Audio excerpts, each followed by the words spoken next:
apalagi yang biasanya dan pertimbangkan gitu, yang dipikirkan ketika menentukan harga. Ini umum dulu deh sebuah produk gitu ya. Ada atau enggaknya untung ya, Pak?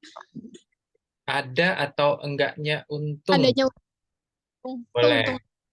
Berarti ngomongin ceritanya harga buat belinya berapa sih gitu ya, harga dasarnya berapa sih gitu ya. Berarti mempertimbangkan cost-nya atau harga dasarnya. Boleh.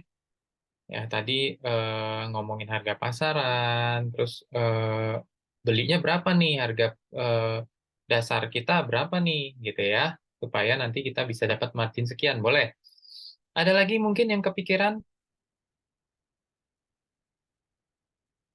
kalau pas kalian nih punya produk, nentuin harga, apa nih yang kalian pikirin lagi? Dikalikan pajak, Pak, sama pembelian. Oke, eh, harus mikirin pajak juga ya, karena di Indonesia apa-apa segala macam dipajakin nih, gitu ya. Nah, jadi eh, pajak harus dimasukkan juga tadi dari harga dasar, pajak juga dimasukin. Boleh. Ada lagi yang kepikiran? Ini kalau bisa terjawab semua, udah nih kita selesai nih, udah pada jago berarti. Siapa lagi? Coba nih. Siapa ya? Ananda Sela ada nggak? Videonya belum ada nih, Ananda Sela.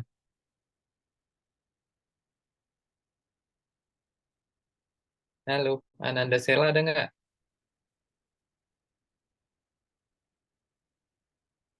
Nggak ada. Anita Rahman.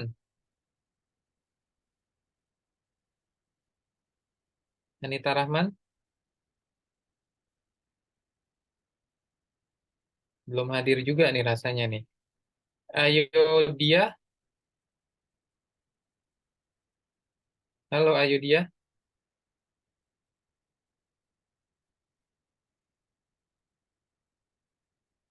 Pada kemana nih Ananda, Anita Rahman, ayo dia, ayo. Fahmi sekarang. Fahmi ada nggak? Ada, Pak. Ayo Fahmi, tambahin lagi dong. Ngomongin apa lagi nih kalau ngentuin harga?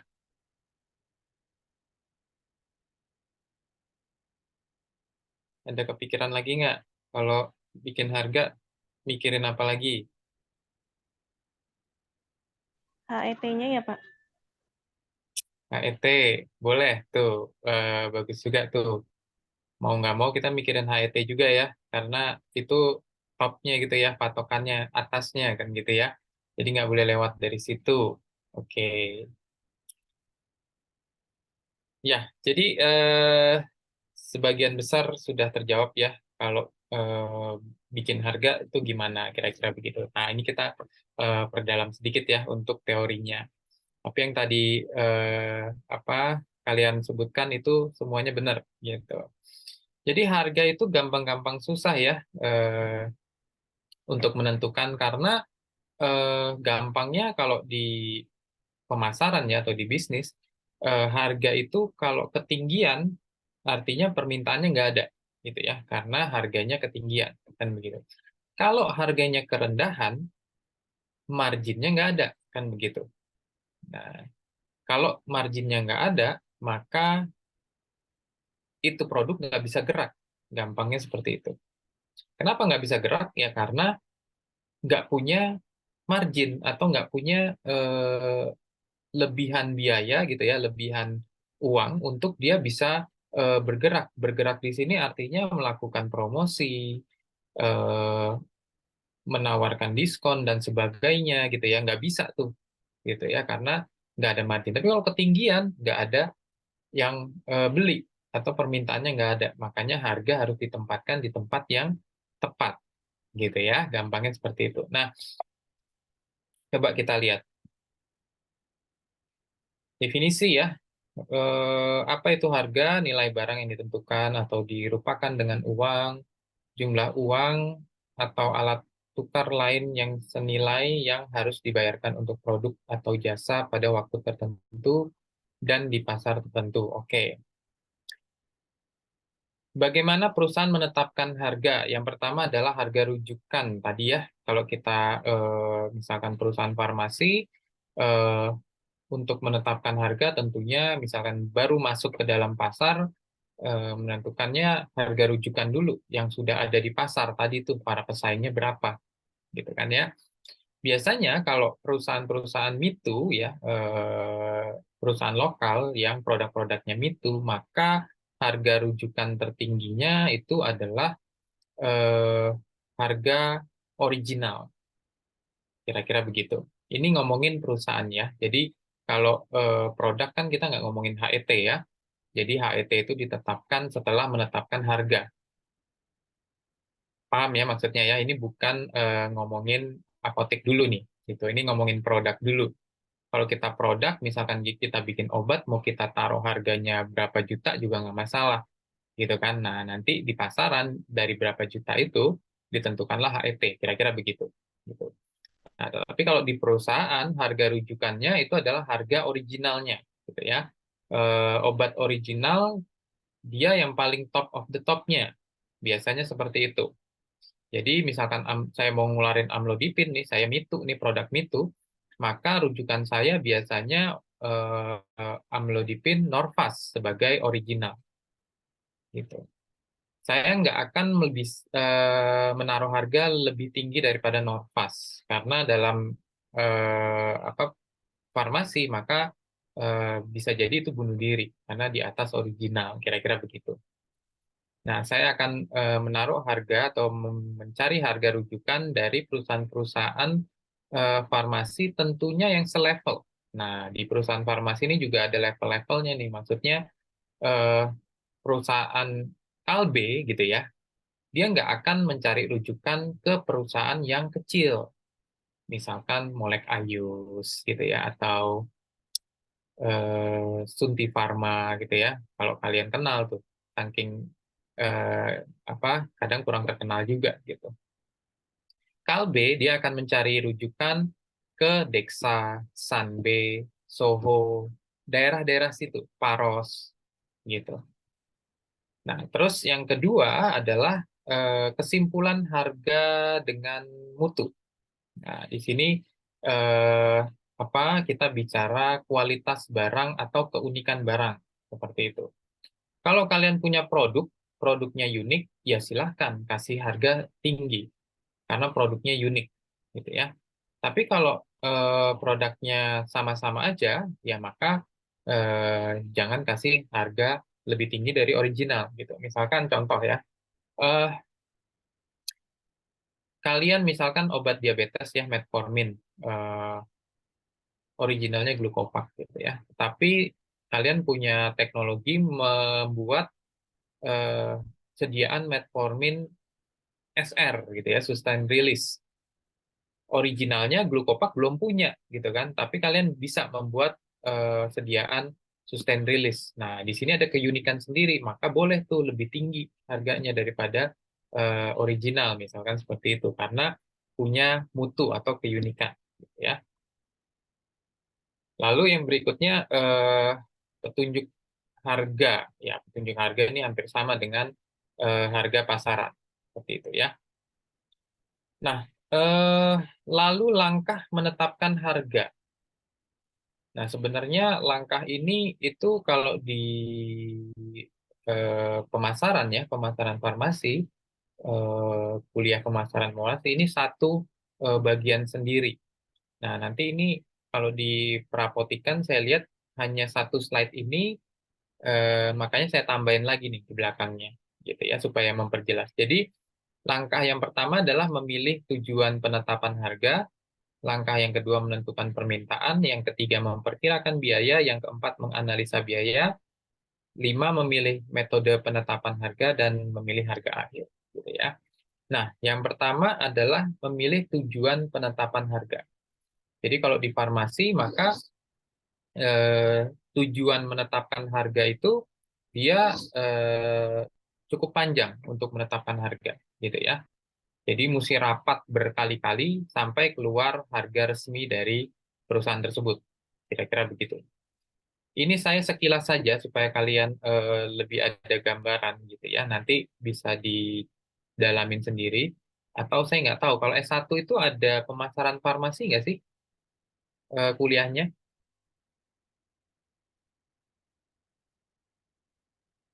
Udah pernah belum kalian? Udah dapat belum? Belum, Belum Pak. tahu, Kak. Belum ya? Mm-mm. Nah, nanti saya nggak tahu dapat apa enggak. Tapi kalau mau mendalami harga itu adanya di pemasaran farmasi sebenarnya. Gitu. Nah, jadi pertama ya menetapkan tujuan kita memberikan harga, gitu ya. Tujuan memberikan harga ada macam-macam nih, gitu ya. Yang pertama, misalkan dia survival, gitu. Dari kata-katanya yang paling nggak eh, produk itu survive dulu lah, bertahan dulu di pasaran, gitu. So, gimana caranya? Actionnya adalah mengadjust level dari harganya, gitu ya, supaya sesuai dengan expenses atau pengeluaran gitu ya. Paling nggak dia survive dulu. Nah, berarti mengadjust harga sesuai dengan pengeluaran. Paling nggak impas dulu lah pengeluaran dengan harga jual, kira-kira begitu. Nah, itu tujuannya berarti survival. Ada lagi tujuannya profit. Itu jelas ya, kalau tujuannya profit, maka dia memaksimalkan profit. Intinya begitu. Lalu ada lagi tujuannya return on investment. Gitu ya. Return on investment ini adalah mengembalikan investasi yang sudah dikeluarkan gitu. Misalkan kita dalam mau buat produk baru nih antibiotik gitu ya. Sebelumnya perusahaan tersebut belum punya antibiotik, dia mau buat antibiotik. Nah, sesuai peraturan, maka gedung produksi antibiotik harus terpisah daripada gedung produksi yang reguler. Makanya dia invest baru nih, gedung baru, alat-alat baru dan sebagainya. Nah, produknya sudah keluar, maka manajemen bilang tujuan kita memberikan harga nanti supaya membalikkan investasi yang sudah dikeluarkan oleh perusahaan. Karena buat gedung baru, alat baru, kira-kira begitu. Nah, itu return on investment.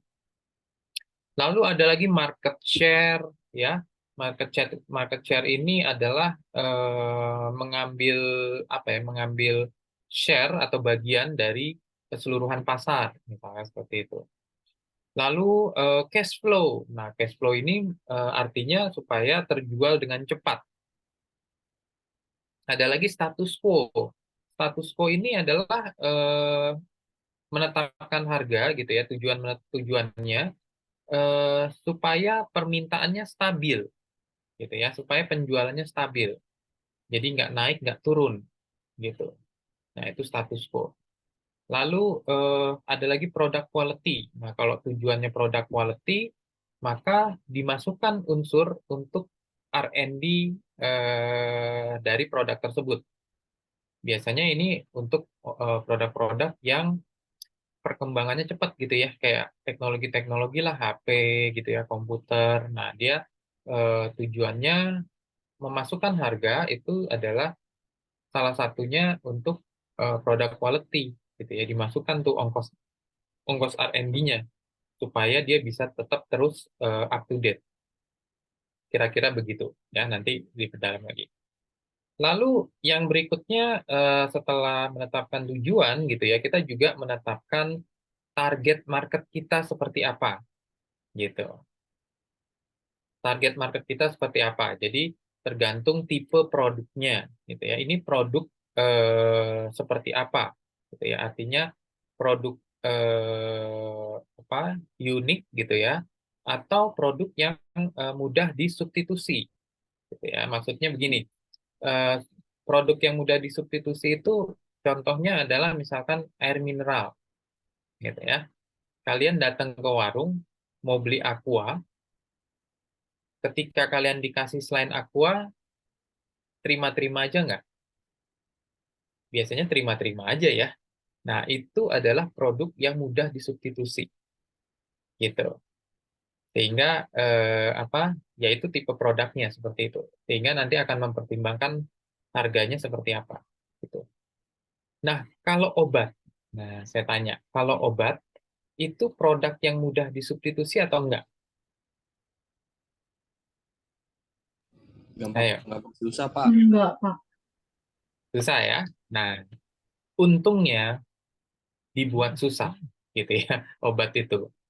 Dari sisi ini ya, dari sisi bisnis, dokter ya kalau kalian tahu itu nggak mau obatnya dirubah, kira-kira begitu, ya kan?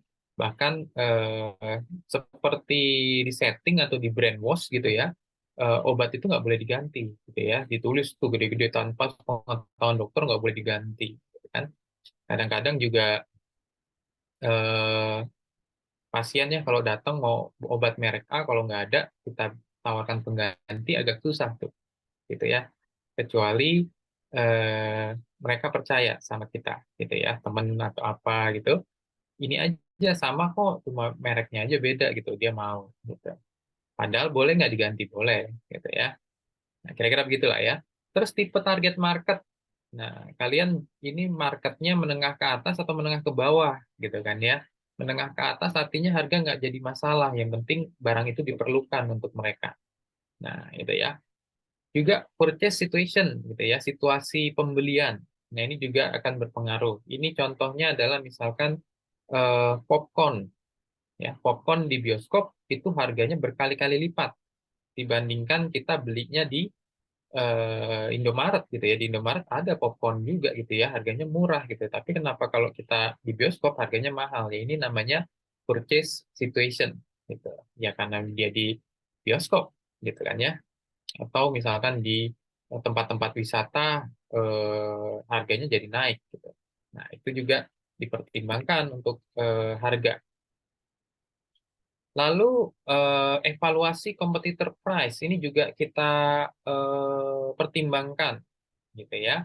Ini sering banget diminta oleh manajemen gitu ya. Kalau kita sebagai product manager tentunya kita akan mengusulkan harganya.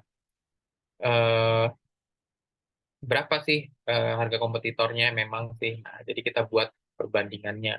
Biasanya nanti seperti ini ya harganya. Terus biasanya kalau manajemen tuh mintanya indeks gitu. Indeks ini sebenarnya gampang-gampang aja gitu ya. Jadi produk kita itu indeksnya 1. Sisanya kalau lebih mahal berarti lebih dari 1. Kalau mau lebih murah berarti kurang dari 1. Kira-kira begitu. Nah, manajemen ngelihatnya ini nih biasanya nih. Oh, harganya kalau kita taruh sekian itu indeksnya di sekitar sekian gitu ya. Lebih suka yang begitu ya. Terus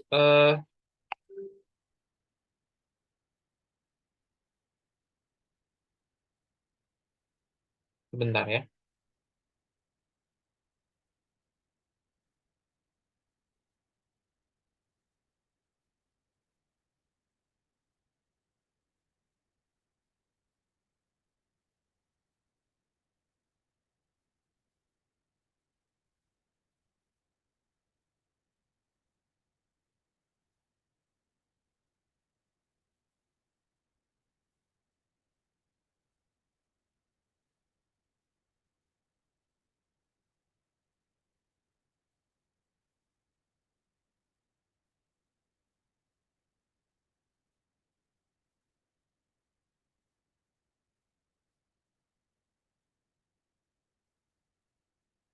Nah, terus berikutnya eh, dipertimbangkan juga adalah dasar dalam membuat harga atau tadi ya ongkos produksinya berapa sih kira-kira begitu. Nah, cost-nya berapa sih yang kita keluarkan untuk buat produk ini? Nah, itu kita pertimbangkan. Tadi juga ada yang jawab seperti itu ya kan. Buatnya berapa sehingga kita bisa tentukan marginnya berapa kira-kira gitu ya. Itu ngomongin cost. Lalu ngomongin demand berarti permintaan. Nah, permintaan itu juga kita pikirkan gitu ya. Kita pertimbangkan. Kalau permintaannya banyak, barangnya sedikit, maka harganya bisa kita naikkan gitu ya. Ini ngomongin bisnis nih. Gitu ya. Nah, kalau permintaannya sedikit, barangnya banyak, maka harganya akan turun. Ini secara alamiah seperti itu. Ya, kalau kalian apa kemarin ya merasakan itu ya pas saat COVID ya, ketika harga masker naik gila-gilaan, nah itu dari demand ini, gitu. Lalu competition ini juga dipikirkan tadi ya, competitor price dan juga banyaknya pesaing, gitu ya. Kalau kita bicara amlodipin gitu ya, saya mau ngeluarin produk amlodipin lah misalkan gitu, ya tentu saja kita harus cek, oh kompetitornya ada 200 merek lebih gitu ya. Nah, kita harus pertimbangkan juga gitu. Nah, terus menetapkan strategi harga. Nah, ini ada banyak lagi cara-caranya. Saya nggak akan jelasin terlalu dalam ya. Saya cuma luar-luarnya aja supaya eh, punya gambaran aja. Jadi yang pertama itu market skimming. Nah, market skimming itu gampangnya begini. Kalau ada yang pernah tahu susu skim milk, misalkan susu putih gitu ya, tulisannya skim milk. Ada yang pernah tahu? Kan ada yang full cream, ada yang less fat gitu ya, ada yang skim milk juga gitu. Jadi susu skim milk itu adalah susu yang sudah di skim atau sudah diambil lapisan lemaknya gitu. Jadi susu itu kalau dipanasin gitu ya, dia akan lemaknya akan naik gitu ya. Lalu di permukaan itu diambil lemaknya gitu ya, di skimming namanya. Nah, itu kita sebut skim milk gitu. Nah, kalau ini sama sebutannya market skimming. Maksudnya apa? Jadi intinya adalah ini adalah untuk produk-produk strategi untuk produk-produk yang life cycle-nya atau waktu hidupnya itu eh, cepat gitu ya. Contohnya ya HP ya, yang teknologi-teknologi gitu ya. HP misalkan kita buat teknologi A, nanti tahun depan gitu ya, atau 6 ada lagi yang baru gitu. Nah, strategi ini adalah market skimming ya. Value pricing. Nah, ini untuk produk-produk ya, strategi untuk produk-produk yang produknya itu tidak bisa dihargai oleh harga gitu ya. Contohnya barang seni gitu ya. Lalu kalau di sini kita lihat gambar ini mobil Ferrari gitu juga dia tidak ternilai katanya begitu. Karena dibuatnya handmade lalu sesuai permintaan customer gitu ya, sehingga harganya ya dia mau taruh berapa miliar pun ya udah gitu, itu harganya gitu. Itu value pricing. Loss leader itu adalah loss leader, jadi ada kerugian. Nah, biasanya ini strategi ini dilakukan untuk eh, membuat rugi satu produk supaya dia beli lagi produk yang lain, kira-kira gitu. Biasanya ini terjadi misalkan di Idul Fitri atau Lebaran begitu ya. Jadi misalkan biskuit Kongguan dipaket dengan yang lainnya gitu ya. Nah, atau Kongguannya turun harganya dengan harapan dia beli lagi yang lainnya sirup marjan misalkan gitu ya. Nah, itu strategi loss leader. Lalu ada yang lagi yang namanya psychological pricing. Psychological pricing ini gampangnya pernah dengar ya kalau harga 49.999 gitu. Jadi daripada kita tulis 51.000 gitu ya, atau 50.000, kita tulisnya 4999. Ini supaya secara psikologis, oh harganya masih di bawah 50.000 ya, gitu. Nah, gitu ya. Competitor pricing ini strategi harga ketika ngikutin harga kompetitor. Kalau kompetitornya naik, kita naik. Kompetitornya turun, kita turun. Gampangnya begitu.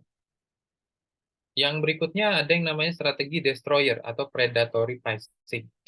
Nah, biasanya destroyer atau predatory pricing ini adalah ketika produk kita itu berada di atas nomor satunya lah, ibaratnya begitu.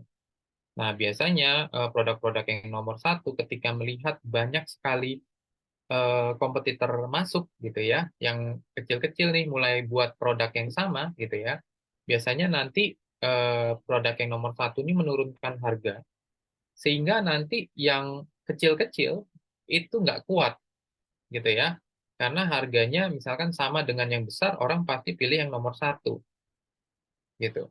Sehingga nanti yang kecil-kecil, perusahaan kecil yang baru mulai membuat produk tersebut, dia akan keluar pelan-pelan. Barangnya mati gitu. Nah, itu disebut destroyer atau predatory pricing. Cost plus pricing itu ada tambahan markup. Penetration pricing itu adalah strategi harga untuk masuk ke pasar. Gitu. Gampangnya adalah ciri-cirinya, misalkan kalau kita melihat ya, ada produk baru muncul, harganya murah, gitu ya. Lalu setelah banyak yang beli, sebulan berikutnya harganya mulai naik, gitu ya, naik, naik, naik, naik, naik sampai ke harga normal dia. Nah, itu berarti dia memakai strategi penetration pricing tuh. Di awal supaya murah, supaya orang ini lalu naik pelan-pelan sampai ke harga normalnya. Kira-kira begitu. Contribution pricing itu sama ya, sama cost plus pricing tadi. Ada tambahan kontribusi pricingnya. Oke. Oke, sampai sini ada yang mau tanya tentang harga?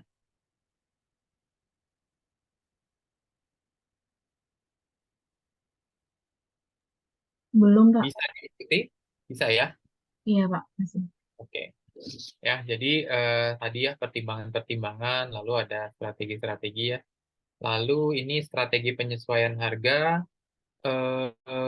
penetapan harga geografis. Nah, ini biasanya terjadi ya ketika perbedaan daerah gitu ya. Daerah yang terpencil dengan daerah kota itu akan berbeda harganya biasanya gitu ya. Kalau kita bicara apa tuh bensin ya, kalau nggak salah ya, di Papua tuh berkali-kali lipat gitu ya.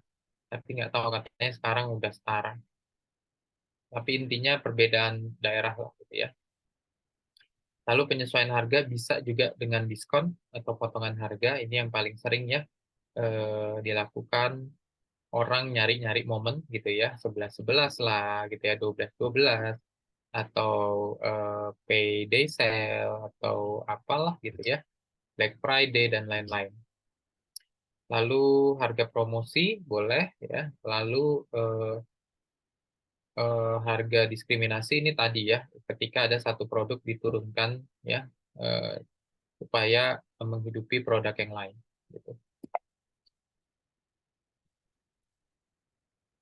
Strategi perubahan harga, menurunkan harga ya, ini biasanya terjadi kalau kelebihan kapasitas pabrik, gitu ya, atau penurunan pangsa pasar, keinginan mendominasi pasar dengan harga yang lebih rendah, resesi ekonomi ini biasanya akan diturunkan, gitu ya.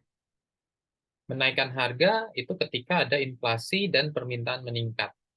Nah, jadi apa seperti itu, gitu. Nah, gimana dengan obat? Obat itu harganya nggak pernah turun. Ada yang tahu kenapa?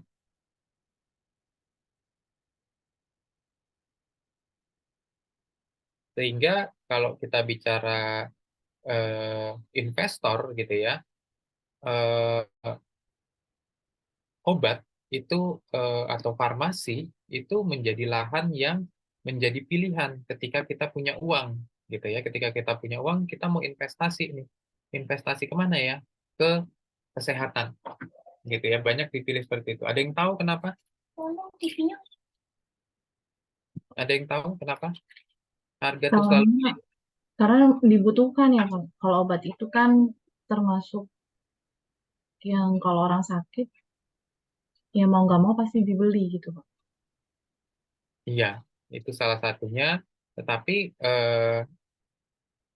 secara data ya, orang sakit nggak pernah turun, masalahnya itu.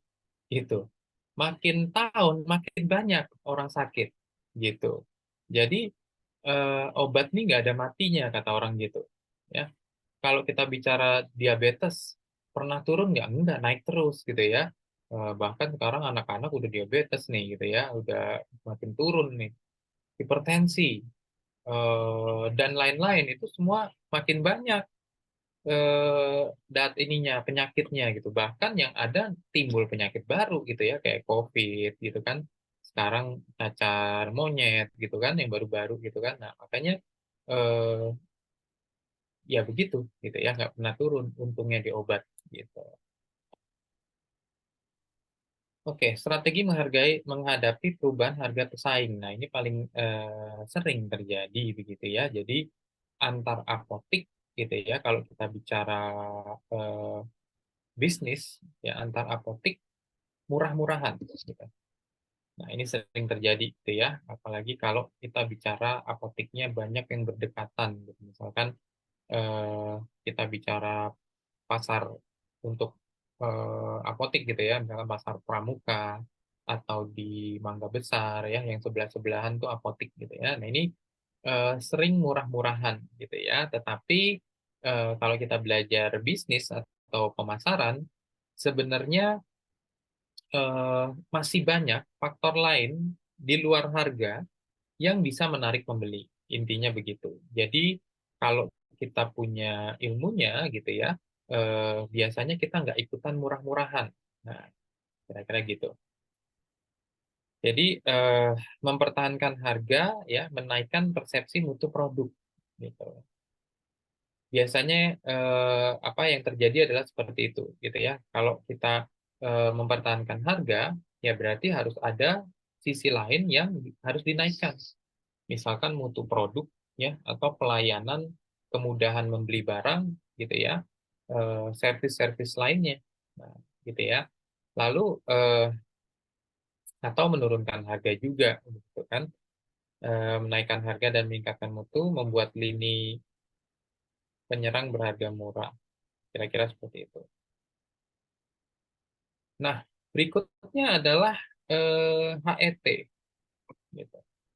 Nah, inilah yang menjadi eh, salah satu panduan ya dalam membuat harga tadi gitu ya. Tadi temannya juga sudah bilang ada HET gitu ya. Ternyata kita nggak bisa nih kalau di apotik gitu ya. Walaupun apotik kita laku, kita nggak bisa kasih harga setinggi-tingginya gitu ya, karena kepentok HET. Kalau lewat dari HET ya bisa juga diperkarakan. Kira-kira begitu kan.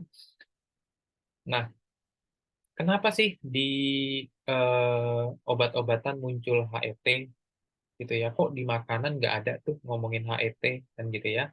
Ya kembali ya, karena tadi sifatnya obat-obatan tuh dibutuhkan gitu ya, diperlukan ketika orang sakit mau nggak mau gitu ya, harus minum obat. Nah, sehingga pemerintah sebagai regulator dia memberikan HET. Gitu, kira-kira kan begitu. Ada yang pernah ngitung nggak dari HNA ke HET itu berapa sih rata-rata? Berapa persen? Ayo, ada yang pernah ngitung?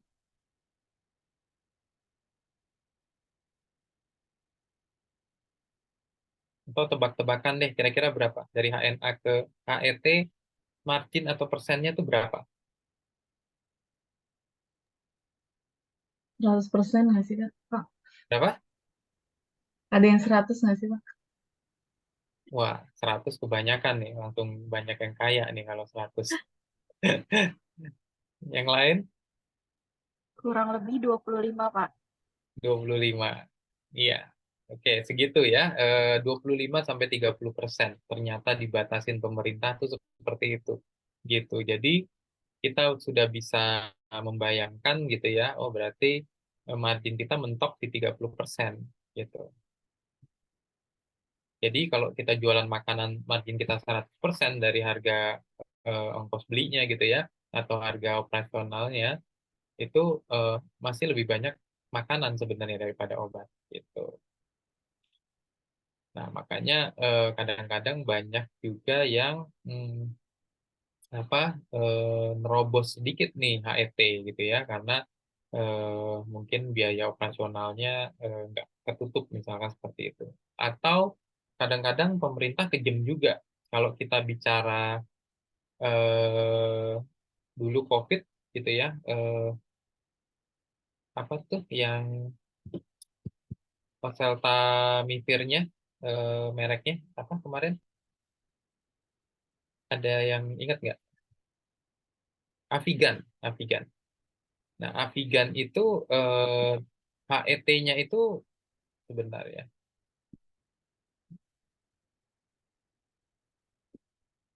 Avigan itu HET-nya itu malah cuma berapa persen gitu, hampir 10% apa berapa gitu HET-nya. Jadi marginnya di bawah 10%, kira-kira begitu.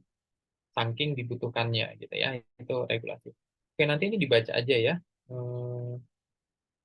HET, terus katalog, di katalog pasti udah pada tahu. Lalu HNA ya. Jadi industri farmasi wajib memberikan informasi HET, eh,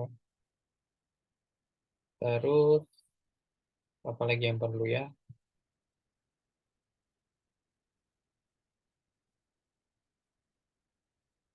Oke, itu ngomongin HET.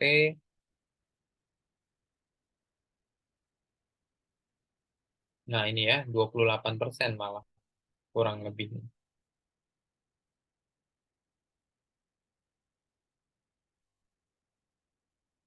Oke, lalu ada yang kita sebut penetapan harga resep.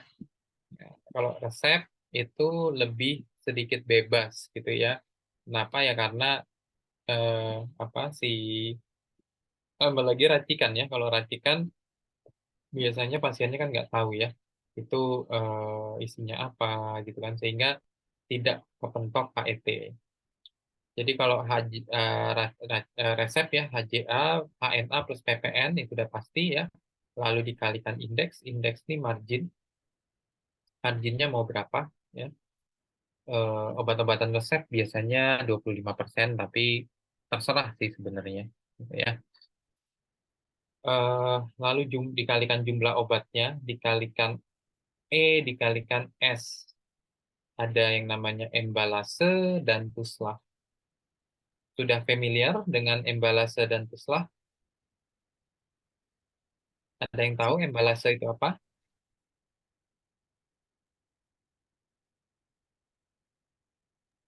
Yang biaya racikan ya, Pak. Kayak Ya, plastik obat, terus kapsul atau potnya. ya. Jadi embalase itu ke ininya ya, ke wadah-wadahnya itu ya, kapsul dan lain-lain itu embalase. Kalau tuslah itu adalah viracik kita sebutnya gitu. Tapi kadang-kadang kalau saya sih males repot ya, jadinya embalase dan tuslah itu udahlah dijadiin satu aja gitu ya, berapa rupiah kira-kira begitu. Kalau apa ngitung-ngitungin lagi rasanya agak menambah waktu gitu ya. Tapi ada embalase, ada tuslah supaya kalian tahu lah ibaratnya seperti itu ya. Kalau non resep maka hanya embalase saja gitu ya. Kalau mau ditambahkan itu juga ya. Misalkan kalau stripannya itu kita masukkan ke dalam plastik klip, nah, dia bayar tuh plastik klipnya kan gitu ya.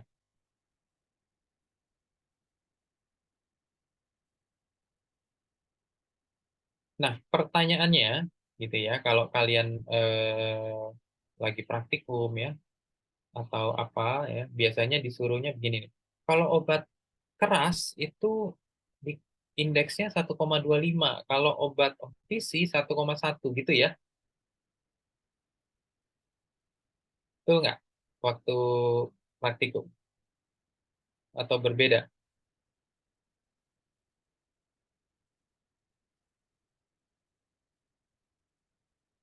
Halo, seperti apa?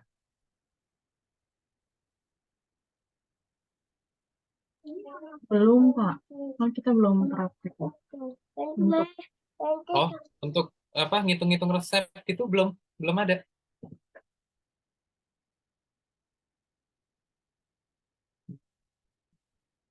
Oh, belum ya? Belum ada ya? kalau farmaseutika udah, tapi kalau buat penjualan belum, Pak. Oh, baru buat obat Nanti aja. kayaknya semester depan, Pak. Oh, gitu. Ya, coba nanti tanyain ya. Misalkan kan ditetapkan nih obat OTC eh, 10% marginnya atau indeksnya jadinya 1,1. Obat keras itu 1,25 atau 25% marginnya. Pertanyaannya, kenapa OTC lebih rendah marginnya daripada obat keras?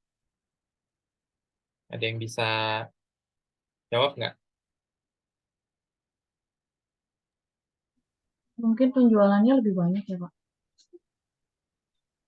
Terus kenapa kalau penjualannya lebih banyak? Atau supaya menarik pembeli juga ya, Pak. Supaya menarik pembeli. Hmm, ya, semuanya kita pengen menarik ya untuk pembeli ya. Obat keras juga gitu. Masih belum ya. Nah, PR aja deh. Nanti minggu depan saya tanya lagi ya. Mudah-mudahan kalian udah punya jawabannya. Oke, sekarang kita ke pajak. Nah, pajak ini yang bikin ribet, gitu ya. Kalau kita bikin apotik atau bikin bisnis, pasti yang ngerecokin adalah pajak, gitu ya. Karena dari pajak ini kita mesti mikir lagi, wah ini nggak masuk nih, gitu ya. Wah kalau makin gede pendapatan kita, makin gede juga pajaknya, gitu kan ya. Pokoknya itulah pajak, gitu ya. Nah, tapi kalau memang kita sebagai owner yang punya bisnisnya, maka mau nggak mau kita belajar tuh pajak seperti apa, gitu ya. Nah, ini sebenarnya hanya apa kulit-kulitnya aja, gitu ya. Jenis-jenis pajak. Nah, pajak itu ada pajak langsung, pajak tidak langsung. Kalau pajak langsung itu pajak penghasilan. Jadi kalau kalian punya penghasilan ya digaji dari perusahaan itu langsung pasti dipotong pajak penghasilan gitu ya. Nah, ada lagi pajak tidak langsung gitu ya, pajak pertambahan nilai. Nah, ini eh, tidak langsung karena PPN ini akan berantai ya sampai nanti kepada pembeli akhir gitu ya. Misalkan kita beli eh, barang ya dari distributor, maka dikenain pajak pertambahan nilai. Nah, pajak pertambahan nilai itu kita masukkan lagi ke eh, apa harga jual kita, gitu ya. Nanti yang membayarkan pada akhirnya adalah si pasien pembeli, gitu ya. Makanya tidak langsung. Terus menurut pungutannya, nah kalau pungutannya pajak itu ada yang dipungut pusat masuk ke keuangan pusat, ada yang masuk ke keuangan daerah, gitu ya. Kalau yang masuk ke keuangan pusat ya PPh ya penghasilan, PPN ya PBB, Bea Metrai itu semuanya masuk ke pusat. Nah kalau yang daerah dia reklame, pajak hiburan, nah itu masuknya ke keuangan daerah, gitu ya. Lalu sifatnya, menurut sifatnya ada yang pajak subjektif dan objektif, gitu ya. Kalau subjektif itu penghasilan tergantung orangnya, kan gitu ya. Kalau objektif itu seperti PPN ditetapkan seluruh nasional sama 11%, gitu. Terus tarif-tarif pajak ya, ada yang disebutnya tarif sebanding, tarif pajak berupa persentase tetap gitu ya, yaitu PPN. Lalu ada lagi tarif tetap, tarif pajak yang berupa jumlah yang tetap, contohnya metrai ya. Tarif progresif itu tarif pajak yang berupa persentase, semakin besar juga jumlahnya gitu ya. Contohnya PPh badan ya. Nah, jadi kalau laba perusahaannya makin besar, ya makin besar juga gitu ya pajaknya. Atau sekarang ngomongin kendaraan ya, kendaraan pribadi. Makin banyak kendaraannya, pajaknya makin progresif gitu ya. Istilah-istilah dalam pajak, ya wajib pajak ya orang yang dikenai pajak ya, yang wajib membayar pajak tadi. Badan, ya nanti dibaca aja lah ya.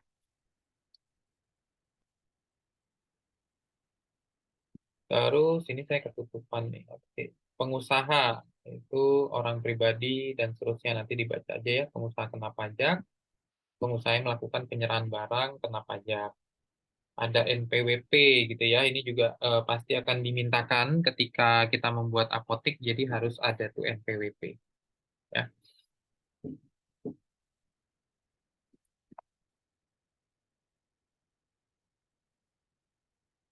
Terus apa lagi? Masa pajak adalah jangka waktu untuk menjadi dasar bagi wajib pajak untuk menghitung, menyetor, dan melaporkan pajak. Tuh. Tahun pajak jangka waktu 1 tahun kalender. Surat pemberitahuan tahunan, surat pemberitahuan untuk 1 tahun pajak. Ya, ini hafalan aja ya, nanti tinggal dibaca ya. Lalu hak wajib pajak dapat mengajukan surat keberatan atau surat banding, dapat menerima tanda bukti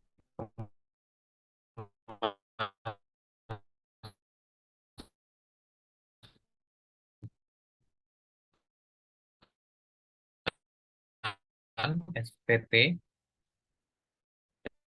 dapat membetulkan SPT ada pengembalian kelebihan bayar pajak, terus dapat mengajukan permohonan penghapusan, dapat menguasakan kepada orang lain untuk mengurus pajaknya. Oke. Kewajiban sekarang mendaftarkan diri untuk memperoleh NPWP, menghitung dan membayar pajak, menyelenggarakan pembukuan. Nah, oke lah, nanti tinggal dibaca aja.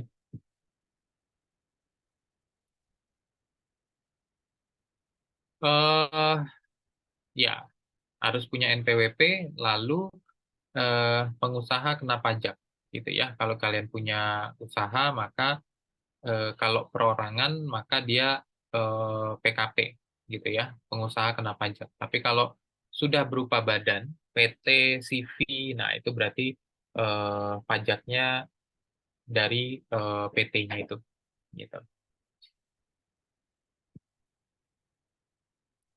Jenis formulir ada SPT, SSP, SKP ya. Nanti ini oke, perpajakan di apotek apa aja? Nah, ini yang lebih penting. Pajak yang dipungut oleh pusat maka ada yang namanya PPN, lalu PPH ya, pajak penghasilan untuk orang atau badan, dan PBB. PBB itu ya kalau kalian yang punya gedungnya ya, atau apoteknya gitu ya, apa tanahnya gitu kan. Tapi kalau kalian kontrak ya enggak. Pajak yang dipungut oleh daerah, misalkan kalian punya kendaraan ya untuk antar dan lain-lain, yaitu pajak kendaraan. Atau kalian bikin reklame, bikin apa tuh papan nama, itu akan kena pajak reklame gitu ya. Nah, ini terakhir adalah tugas ya untuk kalian. Nah, ini tugasnya apa? Kita lihat di terakhirnya ya. Tentukan harga jual ke pasien tiap satuan terkecil dari obat yang tercantum di faktur dengan ketentuan OTC itu 15%, ethical itu 25%. Ya. Obat ethical tahu?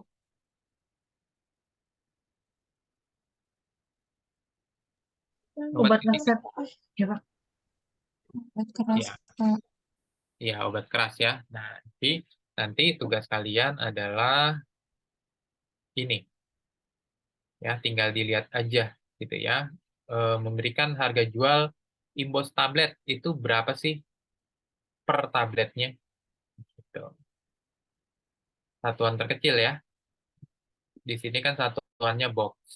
Tapi satu box isinya ada berapa? 50. 50 ya. Nah, kadang ada di sini, kadang nggak ada ya. Nah, nanti kalian coba cek. Nah, nanti harganya berarti nanti dibagi 50, di sini ada diskon ya. Nah, ada PPN, ada margin. Itu semua kalian hitung. Gitu. Bisa ya, gampang ya, karena ini harusnya sih sudah terbiasa. Ada pertanyaan nggak sampai sini?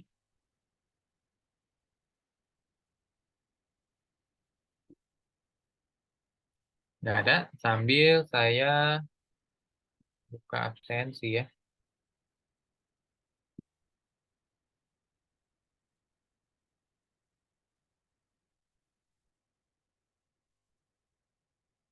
absen 5. Mesti ulang.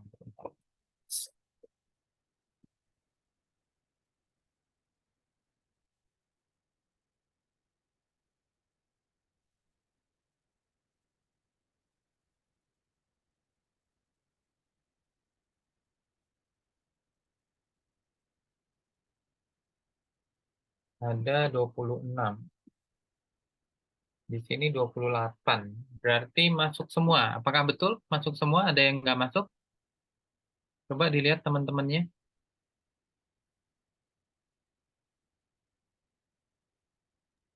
Ada yang semua, Pak. masuk semua ya, betul ya. Karena di sini 26 tambah saya dan admin jadi 28. Berarti masuk semua ya. Saya langsung. Maaf untuk tugasnya nanti dikumpul via e-learning lagi. Iya, via e-learning lagi. Gitu. Nanti terakhir saya baru cekin deh itu semua sudah masuk apa belum. Terima kasih. Bapak tugasnya individu ya, Pak? Individu aja ya. Iya. Itu kerjaan sebentar aja supaya membiasakan saja. Bapak, maaf aku mau nanya. Ya. Kan saya pindahan dari kelas pagi. Nah, kelas pagi kan udah ngerjain, jadi saya nggak usah ngerjain. Atau Hmm. tetap ngerjain. Iya, kalau pindahan maksudnya begini, kelas pagi udah ngasih tugas. Sudah, Itu Pak. kan ya. Nah, mungkin apa kamu ngumpulnya di pagi gitu. Nanti takutnya si dosen pagi nama Sylvia Yuni nggak ada nih tugasnya gitu. Ya udah, berarti saya ini pagi ya, Pak. Iya, takutnya begitu gitu. Jadi konfirmnya ke pagi Makasih, Bapak. ya. Oke, ada lagi yang mau ditanyakan?